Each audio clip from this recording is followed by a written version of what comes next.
All right. Good evening, everybody.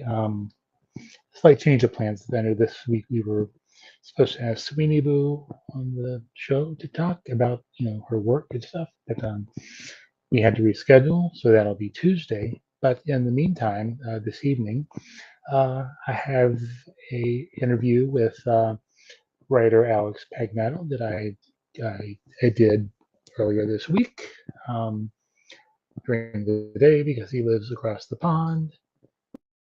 And so it's about 45 minutes. So sit back, enjoy um, enjoy.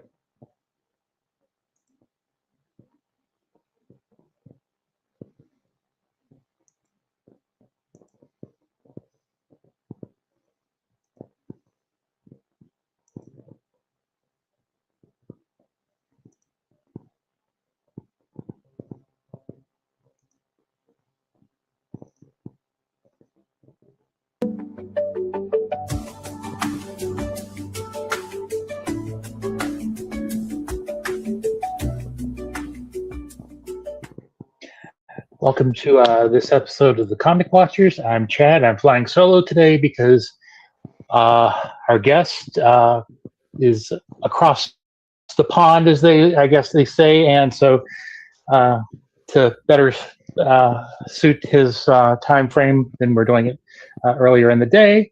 But I don't know what show this is because we're around 300 and we're trying to plan something for 300, and so there might be some making some funny numbers.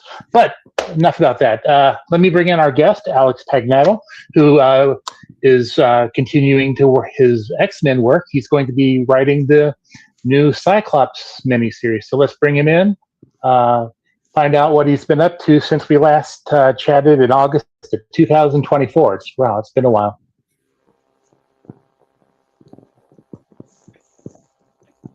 Hey, Alex, how's it going?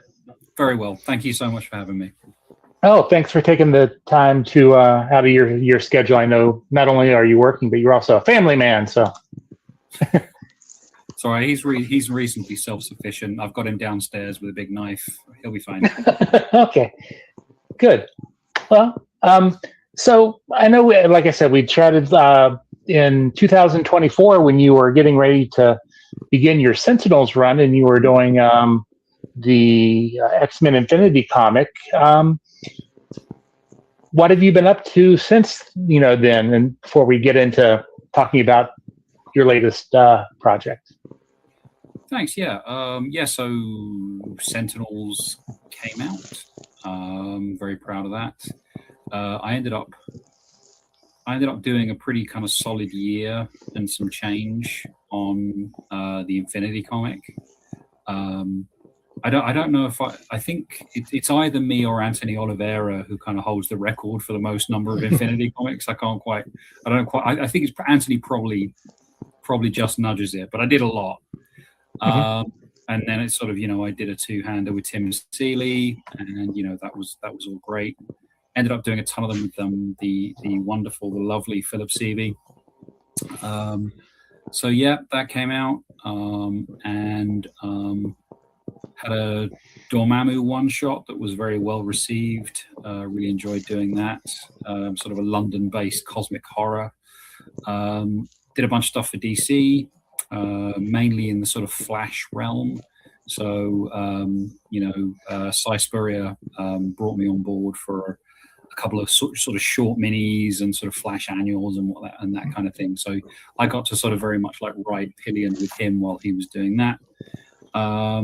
And yeah, apart from that, I've been doing what, as we say in England, odds and sods, just sort of bits and bobs here and there. All very fun.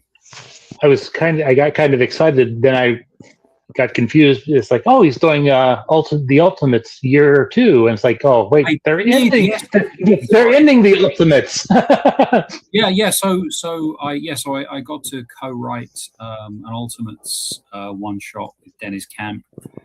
And it was the Ultimate Universe 2 years in.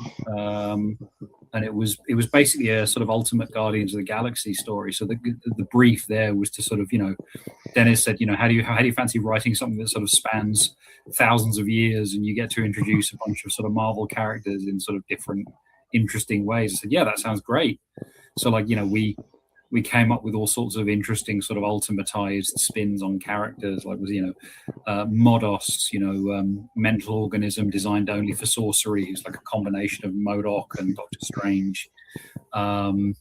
Herald, who's like a combination of the Thing and Silver Surfer, and there was some more sort of abstracted ones. So like there was Ultimate Daredevil, who is a Beyonder. So instead of sort of losing his sight, the Beyonder has lost, I think, 4 million somatic senses, leaving him only with 13. So he can sort of jump in and out of panels and sort of, is aware that he's in a comic and stuff. That was a lot of fun. Oh. And like I said, you are once again back in the X universe as the Shadows of Tomorrow kick off. And so tell us a little, before we get started talking about, Cyclops, the series itself, tell us a little bit about your history. I know we've talked about this before, but your history as a reader of the X-Men and in this particular universe. Corner of the universe. I mean, I was a Marvel reader pretty much from year dot. So, I sort of say this a lot, but it's true. My dad taught me to read with Marvel Treasury editions. I was sat on his knee, as a toddler with these, oversized kind of, Marvel Treasury editions from the 70s. And he used those to teach me to read. So they've kind of always been there. And then he always had like a bunch of British reprints of Marvel comics, black and white reprints, and I was always allowed to read them because he didn't really mind if they got kind of messed up or whatever. But he always had, this special closet where he kept all of his American collection, which is about 3,000 that he collected from sort of like late 60s to late 70s. Early 80s actually. He stopped around about when I was born. For some reason, the two events magically coincided when he needed money for a kid, I guess. But I wasn't allowed in that closet because that was the kind of the real stuff, and of course that made it absolutely irresistible to me. I mean, I'm sure I mentioned this before, but there's an episode of The Simpsons where like Bart goes around to play at the Wiggum's house, and they go into like Chief Wiggum's closet. And he says to him at one point, he says, Ralphie, how dare you go into my forbidden cabinet of mystery? And it was like that for me, you know what I mean? It was just forbidden fruit. So I used to sneak in there. And I think I was saying on something the other day, I took a bunch of Star Wars, the original Star Wars Marvel run, and I sort of, kept it under my bed to read. And our cat pooped on them. Oh, yeah. So like many years later, the first US show I ever did, I think, which was Rose City in Portland in about 2015, I saw someone had a really cherry copy of Star Wars #1, the Marvel set, Star Wars #1. I think it was the 50-cent one, if that's the less rare one. But anyway, they had it up for like $150, and I thought, man, I can't not get it. I have to make this right 20 years later. So I ended up buying it and taking it and sort of presenting it to my dad. And just going, here's to replace the one that the cat pooped on. It was my fault. But as to the X-Men specific events, so I got super sick in like summer 1991 and I got hospitalized. And I think my dad just felt so bad because there was a non-zero chance that I was, I guess, not going to make it. And so my dad just brought me in, like while I was recovering, he brought me in like a stack of the Claremont Cochrane, Claremont Byrne run, the run basically. And so like while I was convalescing in hospital, I just kind of inhaled that for the first time. And I'd always known that, my dad thought that like X-Men was where it's at. Everything else was basically kind of training wheels for X-Men, right? And I got out of hospital, and I recovered, and my dad took me to Forbidden Planet in London when it was on New Oxford Street. And it's just huge, you know. It was like, I mean, like our version of like Midtown, basically. It's just this enormous cathedral to comics, right? And went in there, and it was the month that X-Men 1 dropped. So I basically I almost fell out of my hospital bed right into the blue and gold team era, which, you know, and it was cool because like my dad kind of didn't like it, which was great because it meant it was mine. So I read his X-Men, and then I immediately read my X-Men, and then like I was just hooked for life, you know, like probably the second most kind of, you know, renowned era. Yeah, and I just got the bug and never really lost it. So let's dive into Cyclops. I mean, I'm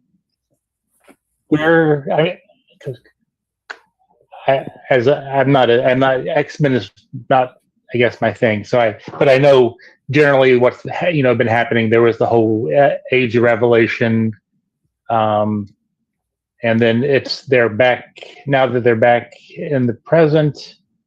They're trying to prevent whatever happened there. So kind of bring us up to speed on Cyclops, if you can, through the Age of Revelation, through, you know, to where we find him. I mean, I will foreground this just by saying, you don't need that to read this book. Where he is basically he's had a sort of night, you know, he's where Jed's got him is he's basically kind of suffering from like the world's worst Cassandra complex, right? He's seen the future, like he knows what's coming. So that's kind of where he is in sort of adjectiveless X-Men, right?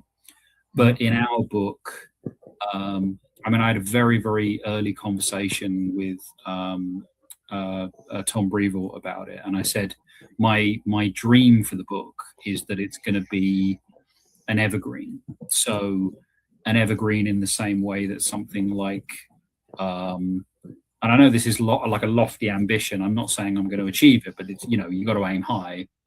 My aim is that it's going to be one of those things like Weapon X or Magneto Testament, or, you know, Wolverine Havoc Meltdown, where, or like the original Wolverine miniseries,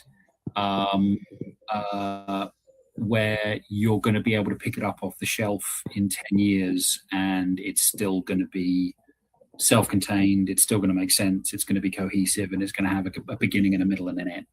So while nothing that I'm doing sort of militates against anything that's happening in the X line, and you can absolutely, you know, it touches on it, you know, it's the same, you know, you catch a glimpse of the team as it is now. You know, there are nods to kind of current continuity, but you don't really need any of it. It's very much kind of designed to be, it's designed to be sort of self-contained and very accessible. So without giving any, you know, major plot points or, you know, reveals, give us a, you know, just a overview of what, you know, the story's about and what, you know, Cyclops is dealing with.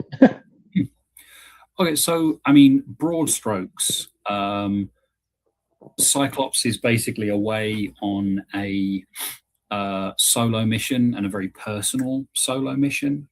And on his way back, he finds himself through various kind of misadventures, lost in the wilderness with his visor gone. So he can, and the point about him obviously is that, you know, he has this enormous kind of concussive force beam, you know, that he can't stop other than by closing his eyes. And that, if left unchecked, basically has the same concussive force as a hydrogen bomb. It's like pretty destructive. You know, I mean, the sort of running joke that, you know, friends always make is like he basically has a rail gun in his face, you know. So he's lost in the wilderness. He joins up with a young mutant called May, and they're basically trying to find their way back across the wilderness with a new team of Reavers in tow, or rather pursuing them. So Cyclops basically has to wander around blindfold. So he is basically relying on this mutant kid to be his eyes. And all of his, this is the point about Cyclops, is that he is Mr. Strategic, right? I mean, Kieran in his run, I think, said, he doesn't alphabetize his plans because, that only gives him the same number of letters as the alphabet. He likes to have even contingency plans than that, right? So he's that guy.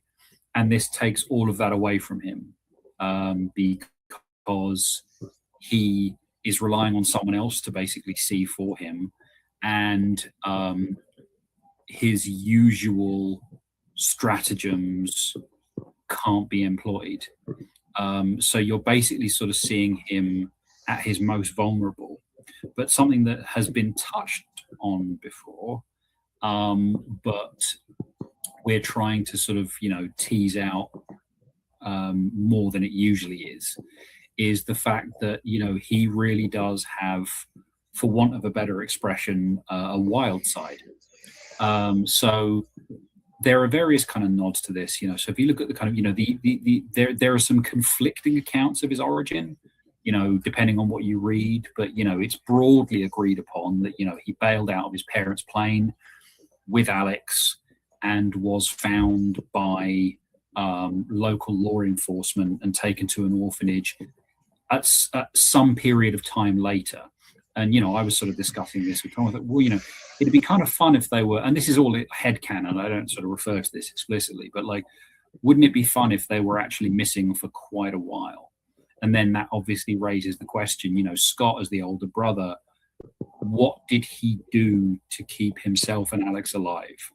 And so, there are all of these questions raised in the book about, this guy who is, very much, considered a Boy Scout, very much considered sort of buttoned down, uptight, overly controlled. What happens when you take that control away? Who is this person underneath? And so, one of the sort of metaphors that I kept, or one of the sort of similes that I kept referring, going back to, is this idea that, to me at least, it is possible that his visor is akin to like a control rod in a nuclear reactor. If you remove the control rod, a meltdown begins, and that's very much what you see in our story. Is his main means of controlling both the situations he finds himself in and also himself has been taken away from him, and he begins to express sort of character traits that you don't normally associate with him, levels of sort of ferocity and wildness and aggression, that kind of thing. I mean, I pitched it as survival horror, and it's very much so if you've seen stuff like Deliverance or The Grey, you've got a pretty good idea of what to expect. So what, if any, about writing Cyclops is difficult, or trying to it sounds like you're putting your own spin on it, but is there anything about his character that is, if you found challenging to maybe focus on? Or yeah, absolutely. I mean, a lot of it is, but I viewed it as a challenge, right? So one of the things, I mean, I've mentioned this elsewhere, but I think it bears repeating. One of the reasons why I think he gets consistently misinterpreted as a character is because he is inscrutable, right? You can't, even with sort of pictorial representation, empathy mostly happens. You either watch someone's mouth or you watch their eyes. That's really where kind of empathy begins. Is you read someone's face, and the eyes are an absolutely key part of it. And you can't do that with him ever, because he's either wearing ruby quartz glasses that obscure his eyes, or he's wearing a visor which obscures his eyes. And it removes quite a few of your weapons as a dramatist. Now, you'll have people like, so like Walt Simonson used to do this wonderful thing where, like, when he was angry, he'd have like a little wisp of like red smoke, just coming out of the fire. Yeah. So you had sort of proxies like that. But in the main, you're relying on him to say what he's feeling or to express that through behavior.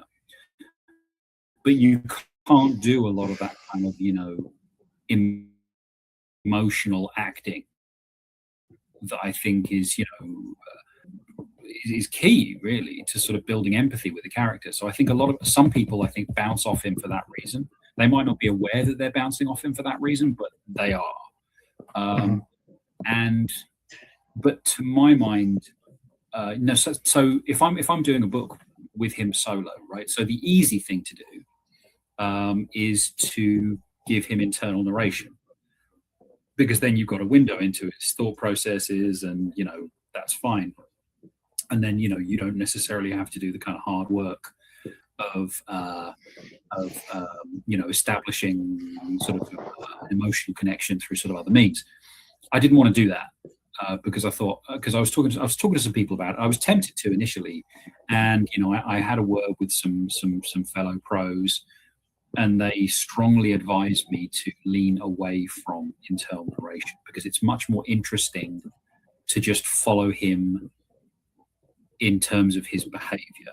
So you manage to gauge his emotional state from what he's doing rather than what he's thinking. Remember, you can't read his eyes. And so, I mean, that was a big reason why I gave him this sort of almost like teenage mutant foil, was basically because otherwise, it'd be, and it was going to be like a silent comic, right? But another reason I did that, by the way, another reason why I steered clear of the internal narration was because, I mean, I think one of the ways I managed to sort of sell the book internally, right, was to say, this is a Wolverine story, but we've swapped Wolverine out for Cyclops, and it immediately opens up like a sort of realm of new possibilities. This is a sort of, lost in the wilderness, being pursued by merciless hunters, right? That is, by any index, a Wolverine story, right? But it's a Wolverine story that we've seen. And I mean, certainly, like in comics, I don't think we've seen this too many times with Cyclops. It's the wrong guy for the wrong. It's the wrong guy for this to happen to. Right. Which immediately made it interesting to me.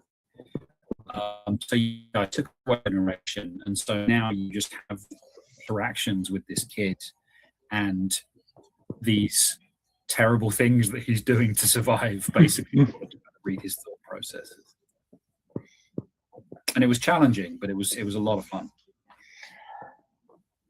Now you've written him before, like in the Infinity comic. Sure. Is there, obviously it sounds like there's a different approach that you took there that you're taking, in this with him. Are you, or did you have to kind of, because I see that you have, the direction you're going with him being alone and all that. Did you kind of have to forget everything that you learned writing him for the, for that series? I mean, it's a great question. To an extent, because I think, he was with Jean in that story, and obviously, they have a shorthand, and I was very much. I got very lucky with that Infinity story in the sense that I had a very kind of narrow window to do almost like a sort of bridging story between sort of the end of Krakoa and the beginning of From the Ashes, right? So, Jean's about to go into space and sort of, on this sort of voyage of self-discovery, leaving Scott behind. And I had a very sort of short off-ramp where I could sort of look at the sort of the emotional impact of that. It was a very sort of intimate story, but look at the emotional impact of that, because, you know, Steph, when she was writing Phoenix, was very kind of insistent, understandably, that Scott was going to be kind of okay with this decision, that he wasn't going to be possessive, that he wasn't going to sort of hold Jean back from this sort of cosmic odyssey. And, you know, we managed to sort of talk it out between Jed and Steph. You know, I was basically kind of, you know, talking to them both simultaneously. I said, well, you know, do we have, you know, is there an interval that we can occupy here where we at least show that it's a wrench, you know, because it's, yes, he can be absolutely fine with her leaving, but he doesn't, you know, I think the point I made was like, he doesn't have to be doing cartwheels about it either, you know. He can be fine with it, but also it's not a party. It's not, yeah, you know, that's short time. Yeah, like bummed that he's not going to be seeing his wife for a while, you know. Yeah. So it was very much a kind of two-hander, and I did get to sort of go into sort of Scott's neuroses to an extent. I got to revisit like Black Bug Room from Grant Morrison's run, which I always thought was really cool.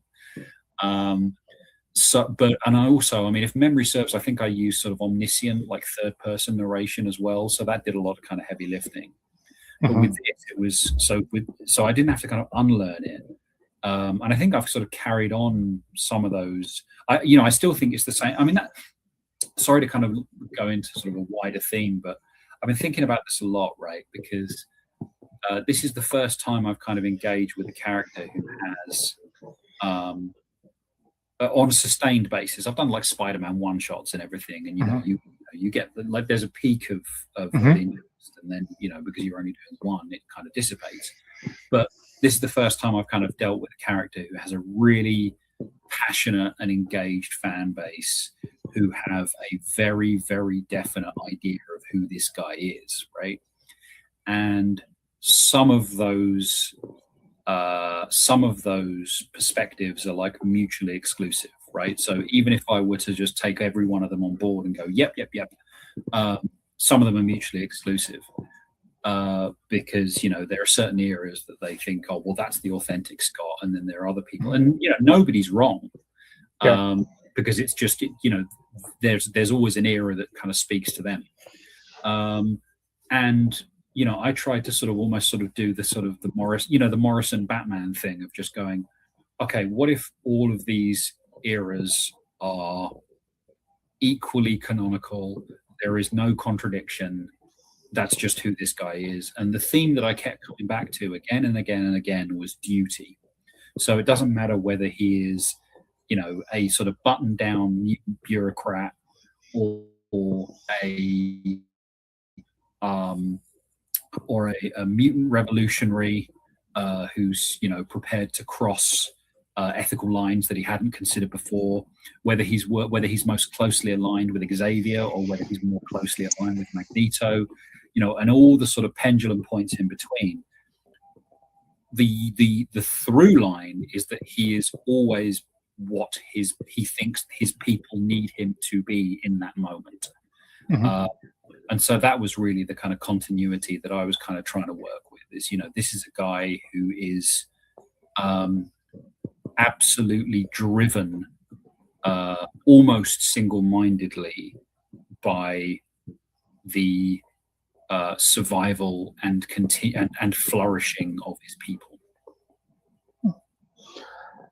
So how was it different or the same from, you know, doing the Sentinels, which is another limited series where you had a set length to tell the story you wanted to tell, but if I remember correctly, and again, not an X-Man person, the Sentinels were kind of bad, good, maybe. Yeah. Well, I mean, Sentinels was a very different book. I mean, just on a sort of meat and potatoes level, it was an ensemble book. It was a team book. So I had a lot more kind of character dynamics to jungle. You know, because the thing that I like about doing sort of this as a sort of solo Cyclops book is that it gets to be a bit more of a kind of character study. But Sentinels was more that was written more kind of top down, right? So Sentinels absolutely was a bad guy book, and I never made any kind of bones about it. It was a bad guy book, but I thought it was something that I tried to do something that I'm not saying didn't exist, but I hadn't seen before, which was that you had always seen, and it didn't matter whether it was like God loves, man kills, or whatever. And by the way, all beautiful depictions, right?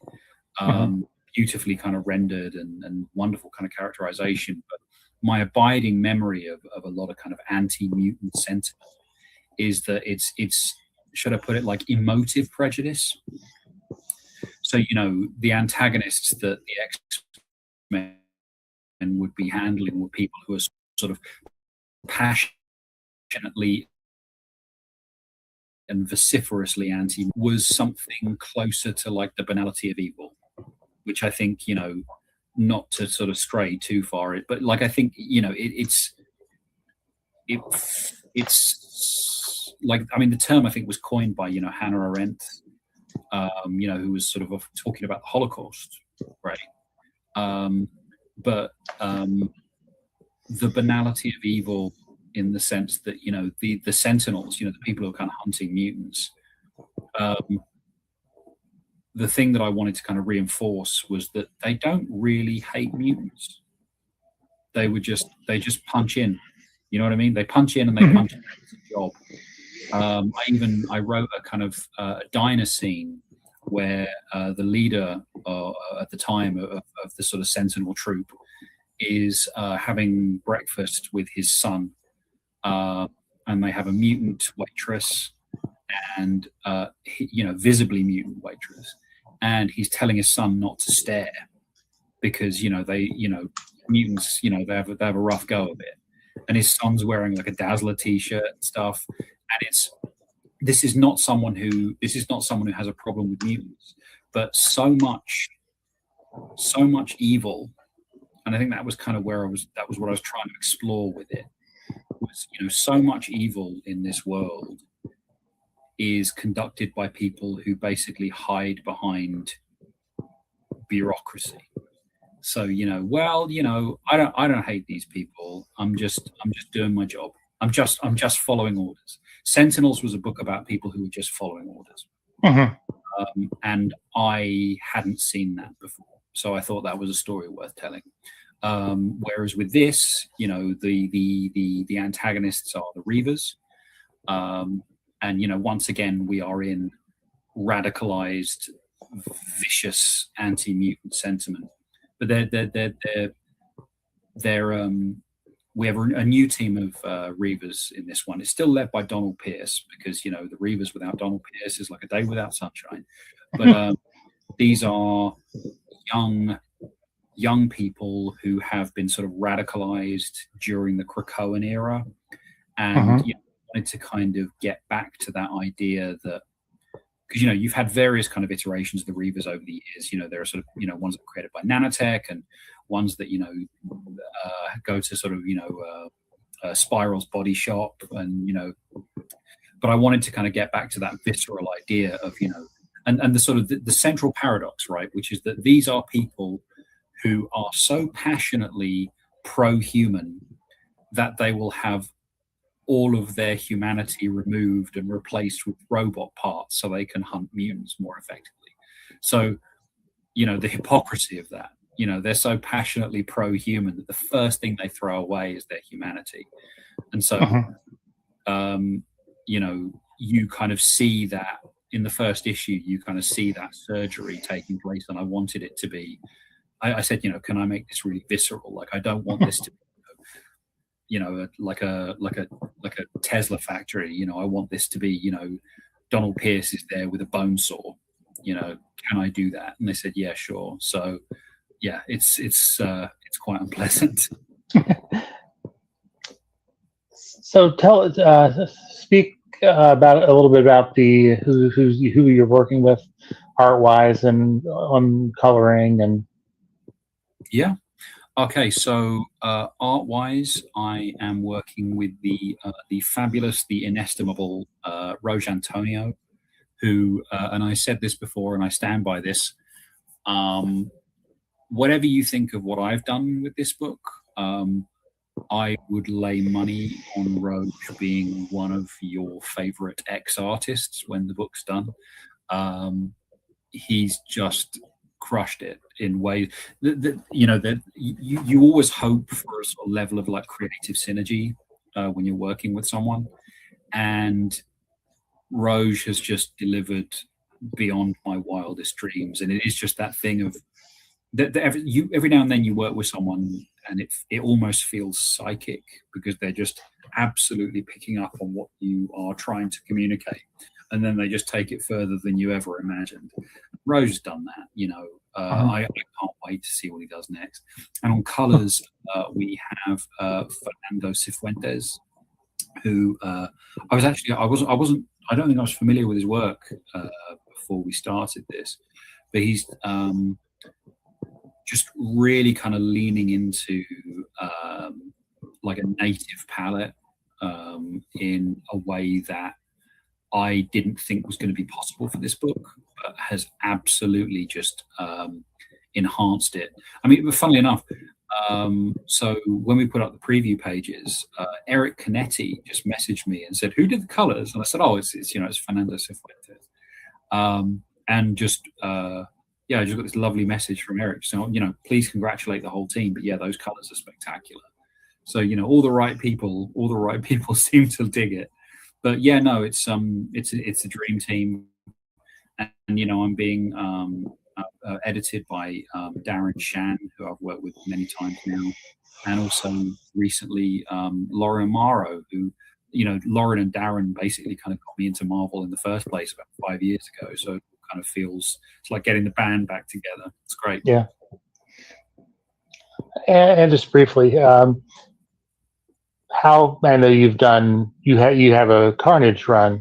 I worked with Roche on the Carnage run. That was where we first worked together, and it was when and hand to God, this is what happened. So when we were discussing artists for the book, I didn't sort of I think I suggested a couple of people, and Darren kind of came back with a list of people that he had on his short list, and he said Roche's name, and I just went, stop.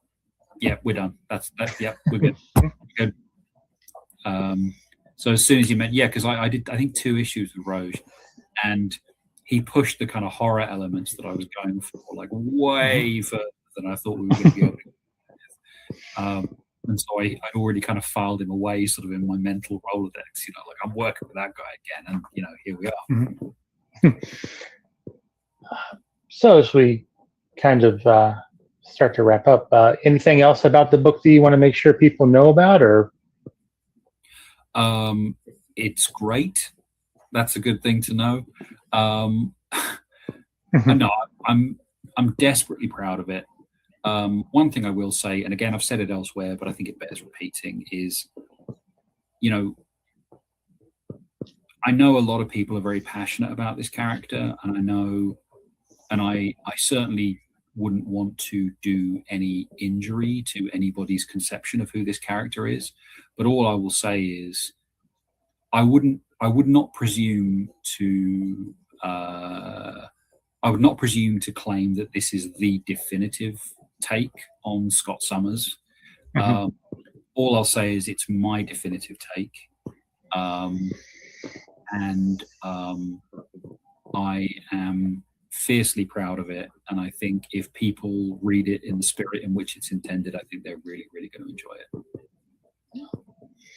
And any other projects that you can briefly mention? You don't have to. If you I don't want to get into one. I'm trying to think what's been NDA'd and what hasn't. Big stuff. Yeah. We'll get together then. So where can people find you if you brave the social media? So I tend to lurk mainly on Blue Sky, but I'm also on Instagram, also on Facebook. to my, I think I'm getting to the point of kind of shame. I am still on Twitter, but I don't feel good about it. I don't feel good about Comic Watch being on Twitter either, but it's kind of a necessary evil. I mean, But but as soon as Blue Sky reaches above Twitter, I think we're kind of shifting. I don't know. I might call them eight. It's like every time I go on there, I mean, I feel like I've sort of opened a vent of hell. But yeah, find me on there, and if you want to, and a kind word wouldn't go amiss.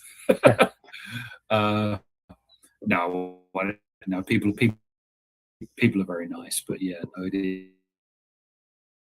You do see all sorts on there, but yeah, so I'm pretty much kind of everything. The only one I'm not on is, I think I didn't get on TikTok in time, and now it sounds as though TikTok's gone very rapidly downhill. So yeah, so I missed the boat.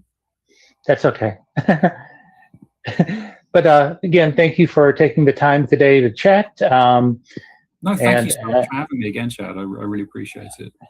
And as my co-host likes to end the shows saying, the world can be a terrible place, especially now. But do some good. Buy local art, support a local business, and just don't be a dick. I'm trying. All right. Well, there you have it. Our interview with Alex Paknadel about his Cyclops run.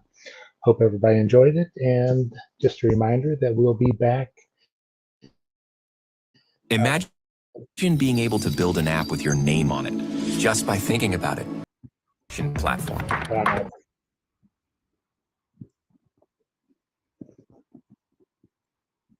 All right.